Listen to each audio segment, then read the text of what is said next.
I am from State Urban Development Agency. My name is Arshad Alvi and I work as a member of the state level technical cell. SUDA is an organization which is doing a lot of things in the field of providing services and infrastructure to urban poor basically. In the past, SUDA have worked on housing schemes for urban poor like JNNURM, under which BSUP and IHSTP were there, RAY. Except that SUDA is also doing things like provision of interlocking tiles and drains. Other than these, there are two major centrally sponsored schemes that SUDA is doing. One is NULM, that is National Urban Livelihood Mission, under which livelihood options are given to the people through trainings and different educational programs. And the major flagship program as of now for SUDA is Pradhan Mantri Awas Yojana Urban. This is one of the major programs of Ministry of Housing and Urban Affairs, Government of India.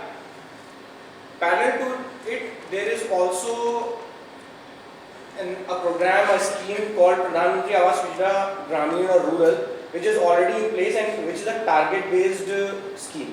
In that, target is there and it is achieved. For urban specifically, the mission is called Housing for All. That is provision of livable houses, a pakka roof to all the people who lack in this sphere of life, who don't have a dwelling of their own. तो उसके लिए हम प्रधानमंत्री आवास योजना शुरू किया गया 2015 में इसका इनॉग्रेशन हुआ. बेसिकली जो हमारी हाउसिंग डिमांड है पूरी कंट्री में वो मोस्टली हमारी EWS और LIG सेक्शन में पाई जाती है. Being a planner we have all studied कि जो भी मेजर पोर्शन है हाउसिंग शॉर्टेज का उसका 80 to 85% we conceive it to be in the EWS and LIG sector. जो भी हमारे आप यहाँ पे देख सकते हैं 4 स्फेयर्स में हमारा जो हाउसिंग डिमांड है वो हम अचीव कर पाते हैं. एक तो लोग अपने आप अपने हाउसिंग फैसिलिटी अपने लिए क्रिएट कर रहे हैं. दूसरा, there are lot of housing schemes. बहुत सारे हाउसिंग के स्टेक होल्डर्स हैं जो कि हाउसिंग फैसिलिटी प्रोवाइड कर रहे हैं. Private developers they come into play और वो बहुत सारे हाई राइज अपार्टमेंट बना रहे हैं. प्रधानमंत्री आवास योजना इसलिए इम्पोर्टेंट हुआ क्योंकि ये सब जो बाकी के 3 लोग थे, they are creating houses for the people who can pay and who can buy, लेकिन उनके लिए कोई इतना फोकस नहीं था जो कि उन चीज़ों को नहीं अचीव कर पा रहे थे. उसके लिए प्रधानमंत्री आवास योजना कंसीव किया गया. मैं बहुत जल्दी से एक ब्रीफ दूंगा और फिर आई विल कम टू कि इसमें जियोस्पेशियल रेफरेंस क्या है, इस प्रेजेंटेशन इस सेमिनार में क्यों इम्पोर्टेंट है. This is a very important slide जिसमें कि हम ये देख सकते हैं जो 4 बॉक्सेस बने हैं उसमें हमारा कवरेज एरिया दिया हुआ है कि कौन से एरियाज को हम कवर करते हैं. Statutory towns as per census, notified planning development areas and all village in census town falling under urban planning boundary. So there are basically 3 boundaries. One is the municipal limits जिसके under में it is open we urban, तो हम उसमें आ जाते हैं. Second is all notified and planning area, development area. That would तो जो third और फोर्थ है that is kind of overlapping. तो जो हमारा रूरल पार्ट भी है जो कि म्युनिसिपल लिमिट्स के बाहर है उसको भी हम कवर करते हैं. बेसिकली हमारे घर में water, electricity, kitchen, 2 room set and toilet जो बेसिक फैसिलिटीज हैं जो हम कंसीव करते हैं कि होना चाहिए. बेसिकली 4 कंपोनेंट्स में हमारा प्रधानमंत्री आवास योजना डिवाइडेड है. जो इसमें लास्ट 2 दिख रहे हैं AHP एंड BLC, इन दोनों में हमारा जियोस्पेशियल टेक्नोलॉजी का मेजर यूज है क्योंकि इसकी प्रोग्रेस और इसका financial implication is directly monitored through geospatial technology. BLC में हमारा ऑलमोस्ट 15 लाख हाउसेस सैंक्शन है. AHP में अराउंड 1.5 लाख हाउसेस हैं. अराउंड 1 लाख हाउसेस हमारा CLSS में है. एक प्रोसेस है कि हम कैसे अप्रूवल होता है और कैसे प्रोजेक्ट ग्राउंडिंग होती है. सबसे पहले हम बेनिफिशियरी सिलेक्ट करते हैं, उसका ड्यू डिलिजेंस करने के बाद स्टेट लेवल से अप्रूव करके गवर्नमेंट ऑफ इंडिया को दे देते हैं और वहाँ से अप्रूवल के बाद हम प्रोजेक्ट ग्राउंडिंग करते हैं. एक छोटा सा। अब इसमें ये आया कि इतनी बड़ी हमारी स्कीम है जिसमें we are thinking of providing houses to almost 1 crore लोगों को हम घर देने का सोच रहे हैं। तो इतनी बड़ी स्कीम को अक्रॉस इंडिया, जो कि ज्योग्राफिकली बहुत बड़ा है, विविड है, तो उसको हम केटर कैसे करेंगे? और एक रिपोर्टिंग पॉइंट है that is ministry of housing and urban affairs. तो वहां पे ये सोचा गया कि इसकी it should have a very robust system of accountability. हर चीज की अकाउंटेबिलिटी के लिए बहुत अच्छी चीज होनी चाहिए। तो इसका सबसे अच्छा तरीका था हर चीज को डिजिटाइज कर देना, क्योंकि आज के डेट में जो चीज मैनुअल इंटरवेंशन जितना कम होगा उतना उसकी अकाउंटेबिलिटी बढ़ जाएगी। तो सबसे पहले जो डेटा, जो सिलेक्शन ऑफ बेनिफिशियरीज और जो डेटा फील्ड सेलेक्ट हुआ उसके बारे में उसको डिजिटाइज करने की बात की कि उसको डिजिटाइज करके एक MIS पोर्टल क्रिएट किया गया, NIC ने उसको किया, और उस पर पूरा MIS डेटा का अपलोडिंग वॉज मेड कंपल्सरी। बिना उस पर अपलोडिंग के कोई भी बेनिफिशियरी किसी भी तरह का बेनिफिट स्कीम में नहीं ले सकता है। Second thing comes finance. Finance के लिए PFMS जो मिनिस्ट्री ऑफ फाइनेंस का एक सिस्टम है, उसके through DBT direct beneficiary transfer module पे काम किया गया कि हम जो भी बेनिफिशियरी को डायरेक्ट पैसा देना है वो सिर्फ इसी मॉड्यूल के थ्रू देंगे। अब फील्ड लेवल का जो काम है उसके अगेंस्ट पैसे का रिलीज हो वो कैसे मॉनिटर किया जाए, उसके लिए NRSC के साथ और NIC के साथ मिलके ministry of housing and urban affairs ने दो ऐप बनाए बेसिकली, जिसमें कि जो कंस्ट्रक्शन स्टेजेस हैं, एक घर को या एक अपार्टमेंट बिल्डिंग को, जो 2 तरह से हम हाउसेस प्रोवाइड करते हैं, उसको डिफरेंट कंस्ट्रक्शन स्टेजेस पे कैसे मॉनिटर किया जाए कि कहीं ये ना हो कि 3 कंस्ट्रक्शन स्टेजेस मिस करके कोई, मतलब जितनी हमारा लैक्यूने हैं उसको कम कर सकें, इसलिए उसको मल्टी स्टेज जियोटैगिंग प्रोसेस बनाया गया। What is the purpose? The purpose is to it is a very important tool to monitor the progress। जो हम फोटोग्राफ्स कलेक्ट करते हैं उन हाउसेस की, दे आर जियोग्राफिकल्स, जियो लोकेशन उनके साथ अटैच होती है, और which usually consist of latitude and longitude, and in some cases where the elevation is required, the app also takes into account the elevation। तो मैंने जैसे भी बताया 2 मोबाइल ऐप्स बनी, एक NRSC की मदद से बनाई गई जो कि भुवन मोबाइल ऐप है, which focuses on the BLC component। BLC means the individual, the beneficiary led construction। और दूसरा जो ऐप बना वो NIC के साथ बना, जो कि भारत HFA ऐप है, वो केटर करता है AHP and ISR, that is high rise multi story projects। ये 2 प्रोजेक्ट हैं। हम लोगों को भुवन में, अभी स्टेट की बात अगर मैं करूँ, हमारा ऑलमोस्ट 14.5 लाख सैंक्शन है, उसमें से हम 9.72 लाख हाउसेस का ऑलरेडी जियो टैगिंग कर चुके हैं, which is the unique number of beneficiaries. और इसमें से ऑलमोस्ट 5 लाख हाउसेस ऐसे हैं जिनके हम 5 लेवल तक जियो टैगिंग कर चुके हैं। तो it is a huge data and it is available. मैं सिर्फ यूपी की बात कर रहा हूँ, और सिमिलरली हम अराउंड 60 प्रोजेक्ट्स AHP में भी कर चुके हैं जियो टैग। अब मैं बात करूँगा कि जियो टैगिंग BLC में कैसे और क्यों। तो एक ऐप बनाएंगे जो कि एक यूजर फ्रेंडली है, मॉनिटर करती है डिफरेंट स्टेजेस ऑफ कंस्ट्रक्शन को। इसमें जब स्टार्ट किया हमने तो जो सर्वेयर था, तो कोई भी अपना लॉगिन बना के and they can fetch a list of entire beneficiaries जो स्टेट की होती थी, एक बार अगर अप्रूव हो गया। तो we talk with the ministry and NIC and NRSC।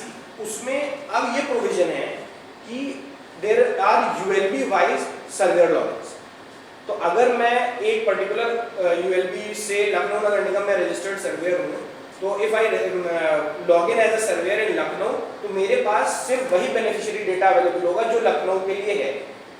तो उससे क्या हुआ, मैं लिमिट कर सकता हूँ और मेरे पास अकाउंटेबिलिटी हो जाएगी कि लखनऊ का डेटा सिर्फ इसके पास है। तो इन केस अगर उसमें कोई लैकुने या कुछ गड़बड़ होती है, तो जो सुपरवाइजर लेवल पे लोग हैं, जो हायर अथॉरिटीज हैं, उनको पता है कि लखनऊ का एक्सेस इन लोगों के पास है।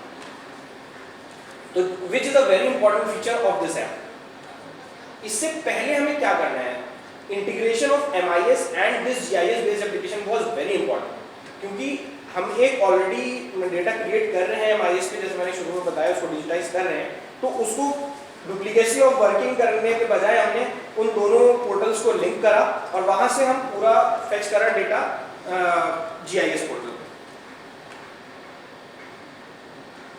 3 स्टेजेस हैं, one is data collection, second is data submission and third is data upload.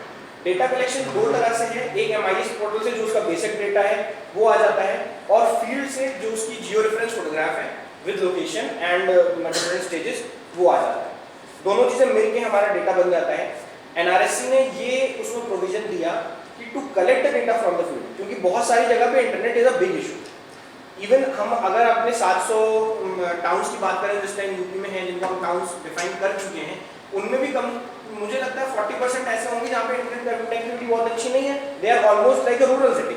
तो NRSC ने प्रोविजन ये किया कि डेटा कलेक्शन के लिए internet is not a must, data submission के लिए इट इज अ मस्ट। तो आप ऑफलाइन डेटा कलेक्शन कर सकते हैं विच टेक्स GPS को लेगा, GPS के साथ वो आपका डेटा कलेक्ट करेगा and wherever you have internet connectivity आप वहाँ से डेटा सबमिट करेंगे। अभी डेटा सबमिट जब हुआ तो वो फोटोग्राफ इज इट वैलिड कि नहीं, वो है और वो एक्यूरेट है कि नहीं, ये चीज़ें चेक करने के लिए उस कलेक्टर के ऊपर एक सुपरवाइजर का प्रोविजन दिया गया कि ये कलेक्ट करेगा और सुपरवाइजर इसको वैलिडेट करेगा कि हाँ ये डेटा सही है। इसमें ऑटोमेटिक चेक्स भी लगाए गए, उस पर मैं भी आऊँगा। तो ये 5 स्टेजेस हैं जिसमें हम PLC के हाउसेस को जियो टैग करते हैं। Not started, foundation, root stages, lintel level and completed. हमने फाइनेंस को इसके साथ लिंक करा। At not started level we give first installment, then second installment is given after foundation stage, and then the last installment is given after the completed stage। ये कुछ important points हैं जो कि काफ़ी डिस्कशन के बाद काफ़ी मॉडिफिकेशंस हुए, पोर्टल में भी हुए और ऐप में भी हुए। इसके बाद हम इस पे आए, हम ये देखा गया कि जियो टैगिंग अवेलेबल थी, मैंने अपना घर बनाया, लेकिन अगर वो 2 स्टोरी बना है तो उसकी जियो टैगिंग की फैसिलिटी नहीं थी, तो उसको इंक्लूड करा गया। अगर मैंने एक घर बना दिया है और मेरा भाई या मेरा या नीचे मेरे पिताजी का घर है, ऊपर मैं घर बनाना चाहता हूँ, दोनों को अलग अलग जियो टैग करने की फैसिलिटी अवेलेबल नहीं थी, तो it was counted as a single beneficiary which was creating a conflict. तो उसके लिए प्रोविजन किया गया। फिर वैलिडेशन ऑफ यूजर आईडी, जैसे मैंने बताया कि ULB wise user ID validation के लिए प्रोविजन लाए। उसके बाद जियो फेंसिंग एक बहुत इंपॉर्टेंट था। कई जगह ये देखा गया शुरुआत में कि X जगह पे उसने नॉट स्टार्टेड लेवल का जियो टैग करा लिया जहाँ पे उसको खाली जमीन दिखानी है, लेकिन उसने जो अपना कंस्ट्रक्शन स्टेज से जियो टैग करा है वो Y जगह पे करा लिया। तो उसको खत्म करने के लिए एक जियो फेंसिंग का प्रोविजन इनकॉर्पोरेट किया गया which says that the accuracy could not be more than 10 meters for subsequent level of geotagging। एक सिंपल सा है कि कैसे हम यूजर आईडी लॉगिन कर सकते हैं, जो भी उसकी डिटेल्स है क्रेडेंशियल्स डाल के हम एक बार अगर जब लॉगिन कर जाते हैं, फिर हम सिलेक्शन ऑफ बेनिफिशियरी डिटेल जब करते हैं, तो एक बेनिफिशियरी आईडी MIS पोर्टल से जनरेट हो चुका है उसका ऑलरेडी, उसको हम इस पे डालते हैं। अब यहाँ भी उसको वही लिस्ट अवेलेबल होगी जो उसकी ULB के बेनिफिशियरीज है और बाहर के लोगों की नहीं होगी। और जब वो उस बेनिफिशियरी को ओपन कर लेगा तो सबसे पहले वो लोकेशन टैग करेगा, कलेक्शन ऑफ लोकेशनल डेटा है, उसमें उसकी GPS accuracy should be below 10 metres, और वो करने के बाद फिर वो फोटो कैप्चर करेगा और उसको सबमिट कर देगा। जब हम ये, और उसमें बहुत सारे पॉइंट्स हैं, क्या क्या वहाँ पे फील्ड्स कलेक्ट करेगा वो यहाँ पे दिख रहा है, जिसमें कि हमारा construction type, house type, construction stage, provision of electricity, water, sewerage, occupation, and this data is available on public forum. तो वहाँ से हम ये रिपोर्ट्स निकाल सकते हैं कि कितने हमारे घर ऐसे हैं जहाँ पे इलेक्ट्रिसिटी अवेलेबल है, कितने घर ऐसे हैं जहाँ वाटर भी अवेलेबल है, और अभी कितने ऐसे बचे हुए हैं जहाँ पे ये फैसिलिटी पहुँचानी है। एक एडवाइजरी महुआ ने जारी करी जब मॉडरेशन का उन्होंने क्वालिटी देखी, जो कि आपको दिमाग नहीं थी, तो उन्होंने एक एडवाइजरी जारी करी कि कैसे जियो टैग होना चाहिए और कैसे वो होना चाहिए। तो उसमें quality of photographs, data should, the image should match with the construction stage, ministry ने भी अपने रैंडम चेक करने के लिए करा, तो ये उसकी कुछ चीज़ें हैं। फिर जो हमारा सेकंड वर्टिकल आया AHP, that is multi storey housing, उसके लिए NIC के साथ एक भारत HFA ऐप बना, जिसमें कि ये 7 स्टेजेस में हमारा जियो टैग हुआ, grounding, foundation, RCC, roof, finishing stage and position of land. ये 7 लेवल पे उसमें भी किया।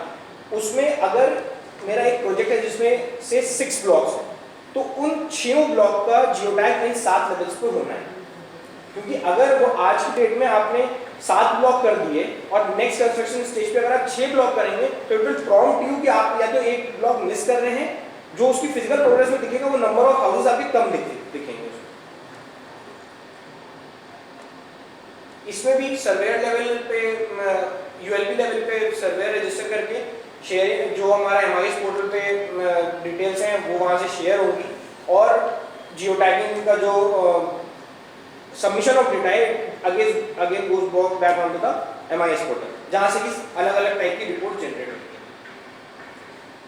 है। महुआ ने एक पोर्टल बनाया है जो कि जियो अर्बन मिशन पोर्टल है, जिसमें कि सिर्फ प्रधानमंत्री आवास योजना नहीं बल्कि महुआ द्वारा चलाई जाने वाली अर्बन मिशन जो भी है, it consist of Amrut, SBM, smart cities, वो सारे इस पे उसमें जो भी जियो स्पेशियल इनपुट्स हैं वो सारे इस पे अवेलेबल होते हैं। तो एएचपी और आईएसआर के प्रोजेक्ट्स भी उन्होंने इसमें इनकॉर्पोरेट किए।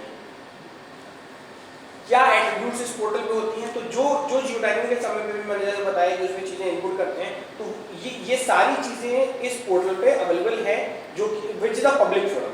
तो अकाउंटेबिलिटी सिर्फ गवर्नमेंट को नहीं है, अकाउंटेबिलिटी पब्लिक को भी है, और and public can clearly see कि जो भी डेवलपमेंट वर्क हो रहा है उसमें क्या क्या चीज़ें कहाँ कैसे हो रही है।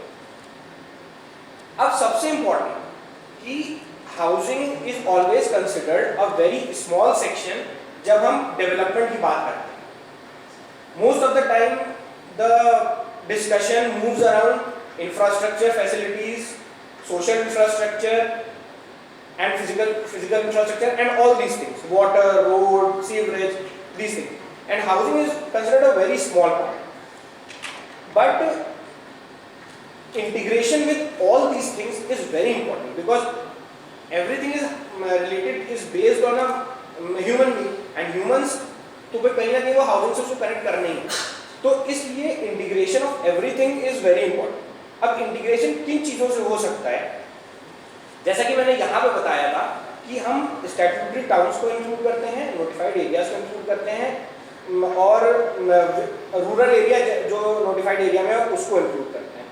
तो उसके लिए हम किन चीज़ों से इंटीग्रेट कर सकते हैं, जैसा अभी बहुत सारे प्रेजेंटेशन में बताया गया कि पीडब्ल्यूडी का रोड का एक जीआईएस एनेबल्ड बहुत बड़ा नेटवर्क है, अमृत का बहुत सारे सिटीज़ हैं जिनके मास्टर प्लान बन रहे हैं, कई सारे GIS based maps, GIS based database available हैं, but they are not integrated in any ways till now. सब इंडिविजुअली हैं और उनको इंटीग्रेट कर पाना एक मतलब अगर कोई इंडिविजुअल ऑर्गेनाइजेशन या संस्था चाहे कि मैं इस डेटा से रिलेट कर लूँ तो वो उसके लिए आज की डेट में एक इम्पॉसिबल सी चीज़ है। तो integration of all these database is very important. Specifically for PMAY हम इन चीज़ों से इंटीग्रेट करके एक बेनिफिशियरी की एलिजिबिलिटी तक को हम लिमिट कर सकते हैं कि वो बहुत सारे केसेस ऐसे आए जिसमें ये आउट ऑफ यूएलपी सैंक्शंस थे, out of urban area sanction थे, तो उसको हम लिमिट कर सकते हैं। दूसरा कि रेवेन्यू मैप्स में कई जगह ऐसा आया कि जो गवर्नमेंट के लिए ग्राम सभा लैंड या इस टाइप की नजूल लैंड थी उसमें हम लोगों ने अपना कंस्ट्रक्शन करा दिया, because there is no system कि अगर यूएलपी ने लिख के दे दिया कि हाँ ये इनकी जमीन है या उसमें एक अंडरटेकिंग दे दी, there is no system to check.